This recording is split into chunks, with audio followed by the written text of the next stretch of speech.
Hey guys, welcome back to my channel. So today's video, I wanted to do a little bit of a throwback. I feel like no one really does like their monthly favorites anymore. At least I haven't seen them.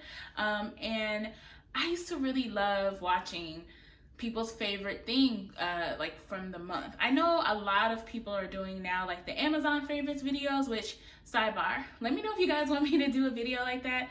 I order from Amazon all the time, and I definitely have some like favorite things from there. So if you guys want to know more about what I like to order from Amazon, then let me know. I'm happy to do that video for you guys. But I just noticed that like the day of doing like a January favorites video seems to be over, and I kind of want to bring that back because I love those types of videos and I really enjoy sharing what I've been like obsessed with over the month. And if you follow me on social media, you might have a little inkling of the different things that I talk about that I like really like or am enjoying at the moment. So if you're not following me on social media, definitely make sure to do that, especially on Instagram and Twitter. Those are the two that I use the most, and those are my favorite. So yeah, we're just gonna jump right into the video. Like, I really enjoy watching TV. I know there are people out there who just don't find joy in watching TV, and that's fine. But I'm someone who I just get so invested in these TV shows, reality TV shows, scripted TV shows. It just doesn't matter. I get so invested in the stories and the characters, and I want to know more.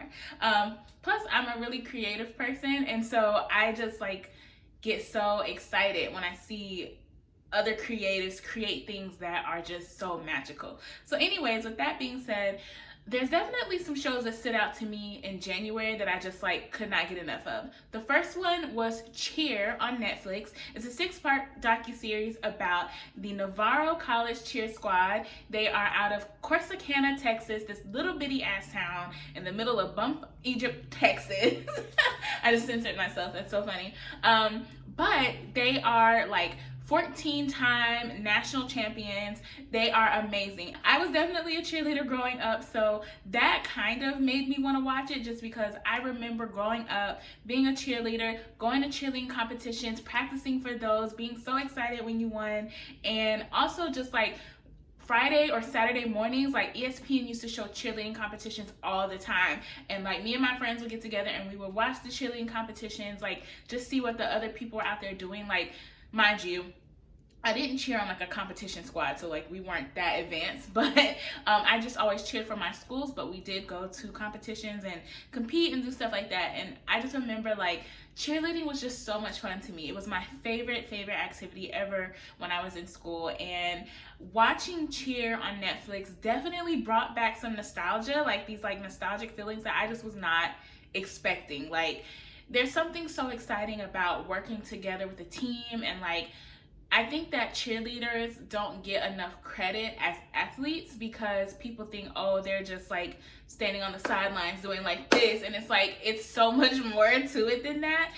It's really physically demanding, especially when you're talking about these uber competitive cheerleading squads, these competition squads that train like crazy and do these amazing things with their bodies. So I just got so invested in these kids and their stories.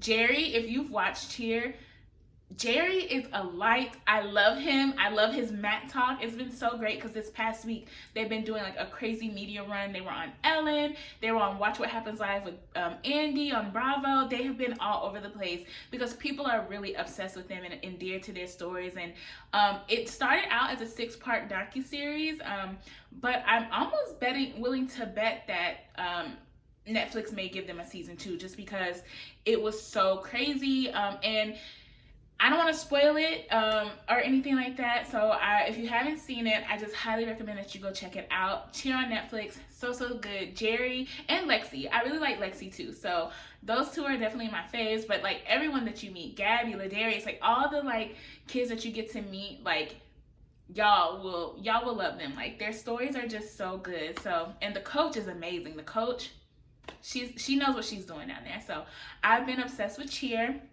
The other show that I was obsessed with in January is another Netflix show. Netflix, let me tell you, Netflix is playing no games, okay? They are coming out the gate with like, I mean, we all know Netflix, they're legit. Anyways, I would love, sidebar, I'm just putting this out there, I would love to work for Netflix. Like, I would love to work for Strong Black Lead specifically. Like, I don't know how that would happen, but I'm just throwing that into the universe. That I would love to work for Strong Black Lead and Netflix one day. Anyways, so the other show that I have been obsessed with on Netflix is The Circle. I think that everybody, I don't want to say everybody, but I feel like a lot of people were watching The Circle and really invested in it. It's this really cool social media experiment.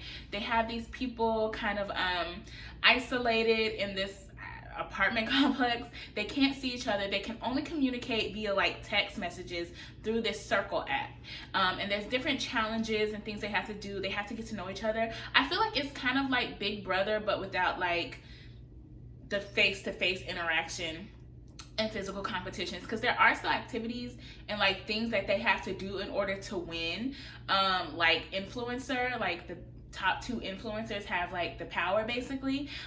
So it's really interesting, and I love social experiment games like this or Big Brother, because I always say if I ever went on Big Brother, I feel like I could win. I would do at the physical competitions, but the puzzles and just like the social game in general, I feel like I could win. So I feel like I could go on The Circle and like do bomb. I'm just saying.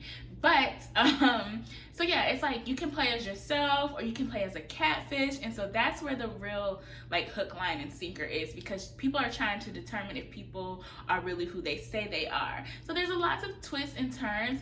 I feel like for the next season, everybody should be a catfish, just because it will make the game like so much easier. If you had like, everyone doesn't know everyone's a catfish, but if you had everyone going in as a catfish, it would just make it so much more fun, because people would not know who they're really getting. So anyways, I'm just saying that's what I would do if I was the producer of The Circle. Just saying. But yeah, that show is really good. So again, 10 out of 10 would recommend. And then the last show, I did not realize that all of the shows that I was going to talk about were Netflix originals, but so I have another Netflix show.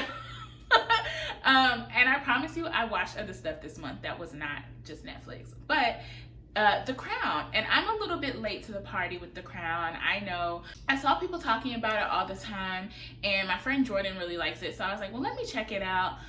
Y'all, I don't know why I waited so late. It's right up my alley. I'm someone, I really love like period pieces or like historical shows, and so The Crown is just like right up my alley. It's so good, like so well written, so well acted, just well done. And then of course I got hooked on it the same month that Harry and Meghan Markle decide like we out, like, so you know, everyone's like they need to speed it up, but honestly they're not going to do that. I'm just excited to kind of see the progression of how things go, because Queen Elizabeth, ooh, she went through a lot just getting to be the queen, and like everything she went through and stuff like that. So I'm still on season 2. There's 3 seasons out right now. I'm on season 2, so I love it. I'm obsessed.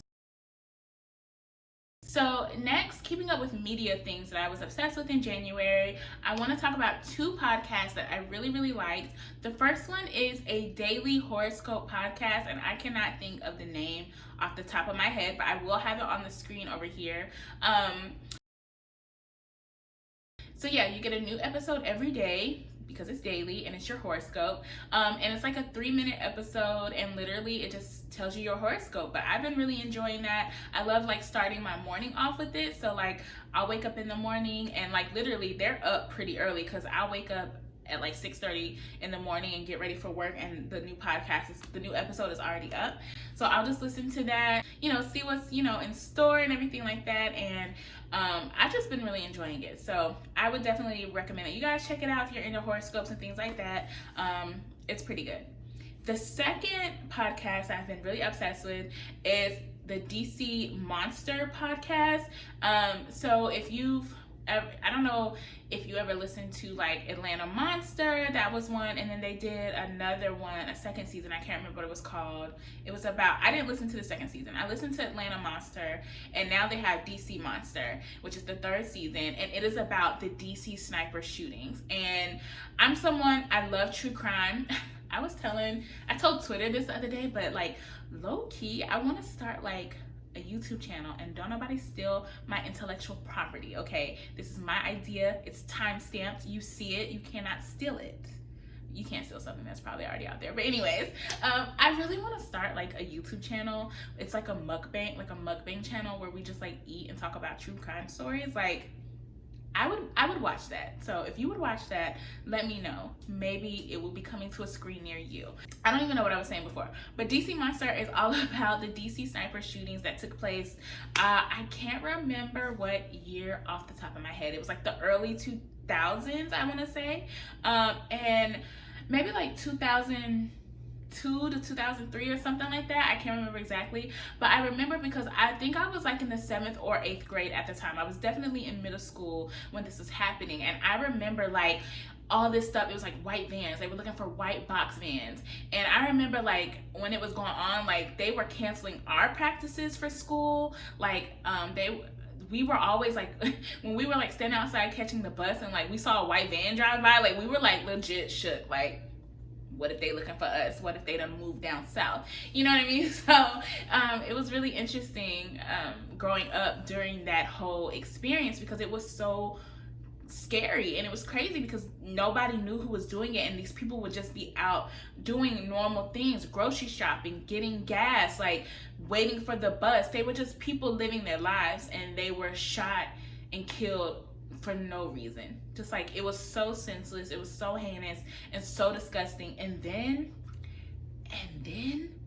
when it came out that them was black, baby, okay, the black community was shook. I was shook. I was like, what is it? The police officers, the FBI were shook, because they had all types of profile people coming out, and they just knew it was some white people doing that. No shade, but they just knew. And unfortunately, they were black. So it's just, it's just how the cookie crumbled on that one. But yeah, so the podcast is really, really good. It's actually narrated and like produced by a journalist who at the time was, I think he was a news anchor, and he was covering the story. So he knows a lot about the story, and he's done a lot of really good interviews and stuff like that. So if you're in the true crime podcast, I definitely recommend DC Monster. It was so good. It is so good. It's still going on now. I think a new episode, like episode 5, just came out this past week, so I need to listen to that. So now we can talk about some music that I really enjoyed over the month of January, and I'm not gonna input snippets of the songs just because I feel like YouTube is real serious about this copyright thing, and I don't have time for it. So I will just tell you guys the artist, the name of the song, and you guys can go find it and take a listen on your own time. But Sinead Hartnett, she has a song called If You Let Me. I really, really, really love the acoustic version though.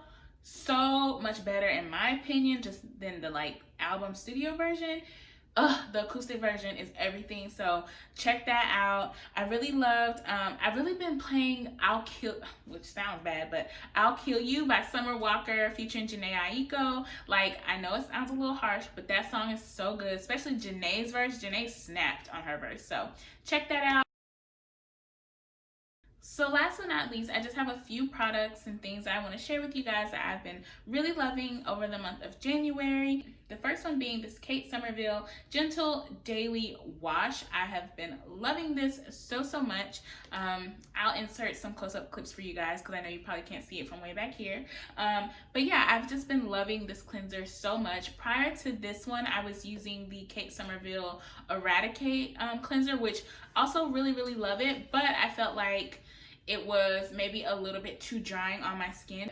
After turning 30, like my skin just got really, really dry, especially during like the winter months. It gets super dry. So this Kate Somerville Gentle Daily Wash, I feel like is a little bit better on my skin. It's a little bit more gentle for my skin. And just so you know, this is what the back of it says. Perfect skin begins with Kate's Delicate Gel Cleanser, which cleanses and conditions sensitive skin. With Efficacious Botanicals, this sulfate-free, gentle formula is formulated to remove makeup and pore-clogging oil while helping to maintain the skin's natural moisture barrier. Skin is left feeling hydrated, soft, and refreshed. And I definitely can say that, like, after I use this, my skin is definitely way more, like, my skin definitely feels like just like good. Like it doesn't feel super dried out, and that's how I felt when I was using the Eradicate cleanser. So 10 out of 10 would recommend this one. So another skincare item that I have been really enjoying is this Freeman Cosmic Holographic Peel Off Mask. This thing has been so amazing. Now let's talk about hydrating. So it says it's hydrating amethyst. The description says, if you hear anything, that's my dog. The description says, boost your aura, get glowing with this crystal-inspired holographic peel-off mask. This iridescent mask infused with amethyst hydrates and calms skin for a luminous complexion. Perfect for dry skin. This bomb, so freaking good. I found this at Sally's and like randomly picked it up while I was checking out, and I was like, ooh, holographic mask, that sounds cool. It is slightly holographic. It's like a beautiful purple tint, and I just really love this. Like I peel this off and I'm not even kidding, my skin really does feel nice and hydrated. But I'm definitely gonna hit up Sally's and get some more of these because I have been loving this particular one. So one of my all-time favorite lip balms is the Minted Rose, what is Smith's? The Smith's Minted Rose lip balm. I love that one so much. But I recently tried, or I had tried the Mario Badescu lip balm. Also amazing. So recently I went to Ulta to pick up some things, and I picked up the Mario Badescu lip balm, and I thought I was just picking up like the original one, the one that doesn't have like any scent or flavor or anything, but I accidentally grabbed the rose one, and I'm not mad at it. It is so good. Like it just, I love this lip balm. It's very similar to the Smith's lip balm in the sense that it's like very hydrating, very thick. It lasts for quite a while on the lips, so I love this one. This is just what I keep in my purse, and because you got to stay ready. Y'all know I've said it a million times on my channel, we don't do dry crusty lips, especially when you have big lips like me. Can't do it. Something else I've been really loving in the month of January is this beautiful planner. This is the Self Made 2020 weekly planner by Create and Cultivate, and I'm obsessed with this. I did get this at Target, and I think I saw someone on Instagram talking about their planners, the Create and Cultivate planners, and I was like, let me check it out. And you guys, I'm obsessed. So one of the things that I love about this particular planner is that it has this whole section called Boss Board where you can create a mood board. And I thought that was so cool because usually like with a mood board, you keep it in one place, but when you have it in a planner like this, it can go with you wherever you take your planner. And I love that because it's such an inspirational thing to have. And as you can see, I've started working on mine. I haven't finished it. First of all, I don't buy magazines like I used to, so I didn't have any magazines to use to like cut things out of, so I need to pick up some more magazines. I only had one at the time, so I'm definitely gonna fill up this mood board with all the things that I want to accomplish in 2020, and I'm really looking forward to that. But aside from that, the planner itself is just really beautifully laid out. I'll insert some close-up shots for you guys so you can see. But yeah, I just really love the way that this planner looks and the way it's laid out with like the weekly, how the weekly spread is laid out. And then at the end of the month, there is like a monthly sort of like wrap up spread for you to kind of just reflect on the things that you accomplished, what you need to work on, and things you need to follow up on. I think there's a couple of different types of planners, but like I said, I picked up the Self-Made planner, and I just really have been loving this for the month of January. There's nothing like starting off a new year with a new planner. Last but not least, I wanted to share with you guys a book that I've been reading. It is called The Body Is Not an Apology, The Power of Radical Self-Love by Sonia Renee Taylor. You guys, this book is so good. I really feel like everyone should read this book because it just really teaches you how to not even just like love yourself, but just how to accept other people for who they are and where they are. No one should have to apologize for their body. No one should have to feel bad about taking up space. No one should feel bad about just existing and being in their body. And it doesn't matter what your body looks like. Everyone has a right to own their body, be in their body, and no one owes you anything. And I just feel like in today's society, we just live in such a crazy world where everyone feels like they have the right to comment and make statements about how people look or someone, whatever. Like, people make comments all the time. Like, it's just crazy how this world works, and people feel like they're entitled to share their opinion. And it's like, yes, this is the internet. Yes, people put things out there so you can comment on it, but you don't always have to. Like, you know what I mean? Like, you don't always have to say everything you feel like you need to say. Like, it's not, especially if it's not conducive or, you know, anything that's going to be helpful to that person. If it's harmful, like, why even say anything? Yeah, definitely check this out. I highly recommend this book for anybody, anyone. So yeah, you guys, that is it for today's video. I hope you guys enjoyed it. If you did, let me know. I'm happy to keep these monthly favorite videos up. Like I said, I truly enjoy them. So yeah, be sure to comment down below and let me know what some of the things were that you guys were really into over the month of January. So yeah, if you guys enjoyed this video, be sure to give it a big thumbs up. Also, if you are new here, go ahead and subscribe and hit your notification bell. That way you'll know every time I post a new video here on my channel. And yeah, join our little family here. So I will see you guys in the next one.